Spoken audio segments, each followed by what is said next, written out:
What's one emoji that perfectly sums up your vibe right now? The melty head one? I don't know what you call that. Do you know which one I'm talking about? Yeah. Where it's like, it looks like it's melting because it's almost the end of the semester. I'm also a doc student, so it's the end of my semester. I have a few kids, and I just feel like my head and my body is just melting into the ground. I am Kristen Lewandowski.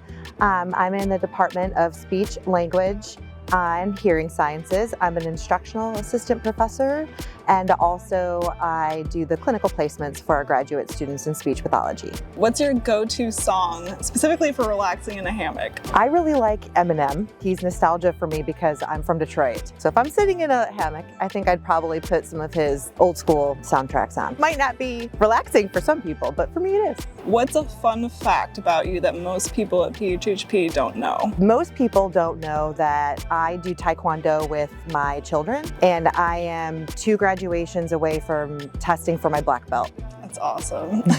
Which is so very random. What's your favorite Taekwondo move? Ooh, okay, I like kicking. I mean, I'm 42, so I'm not as limber as I used to be. I really like to do what's called a butterfly kick. And so it involves spinning and high kicks in the air, but I do like kick combinations. Nice. I'm not gonna ask you to do that. Thank you. I know my high tops wouldn't probably fare well in that. Hey, what's something people might not realize about the behind the scenes work of a speech language pathologist? So I think what people tend to miss about this beautiful field is really how important being able to talk, being able to engage in the connection that happens over food and cognitive aspects as well. We like to say in our field, we love physical therapy and occupational therapy. I will always shout them out. In hospitals, for example, patients will be discharged when they can walk and when they can dress. Meanwhile, maybe post-stroke, for example, they still cannot communicate or swallow. Then we think about speech pathology when really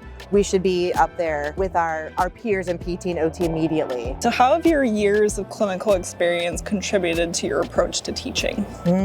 Yeah. You know, I didn't realize until I got a job in higher ed that most people who teach in higher ed aren't taught to be teachers, right? And so that was new for me. I'm being handed some clinical courses, which are a little more intuitive for me because I'm a clinical practitioner, but also some larger courses that would require a lot of knowledge and how to teach. Between you and me and everyone who watches this, I didn't have that training. But honestly, I think what the students, I don't know, we'd have to ask them, appreciate about a professor in a healthcare field that has a lot of clinical experience and a diverse clinical experience is that we can, when we talk about a teaching objective or a skill, we have a real world scenario that we can apply it to. What has your favorite experience been thus far leading the UF screen team?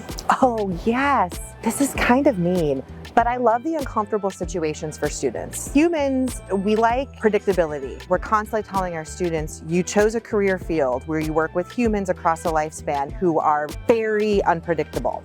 And it's great when we teach them in class, when we prepare for giving a screening, when things go right. That's really great, that's good practice. But it's way more awesome for learning when everything goes wrong. We partner with Baby Gator, and the room that they normally have us do screenings in, they were wrapping up their Scholastic Book Fair.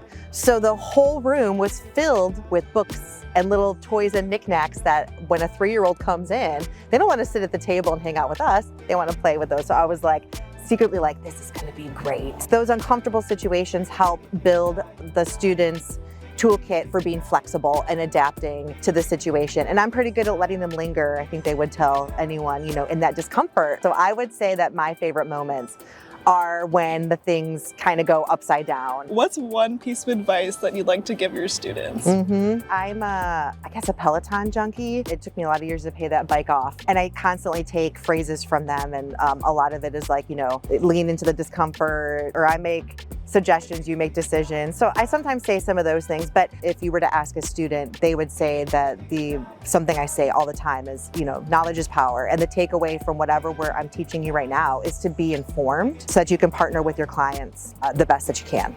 All right, well, is there anything that you'd like to add? Anything that you want to plug while you're here? Anything to plug? I guess a small plug is we have a little telehealth clinic. I work with students and we work with adults with neurogenic disorders. Like I said, I love everything about our field, so check us out. But we focus on client-centered care training. So I would love to partner with other departments using that modality, to facilitate interprofessional practice for our students. So any other departments watching this, if you are interested in doing so, please look up the telerehab clinic that we have in our speech language hearing department. Shout out, you know who you are. All right, thank you, Chrissy. You're welcome. This was fun.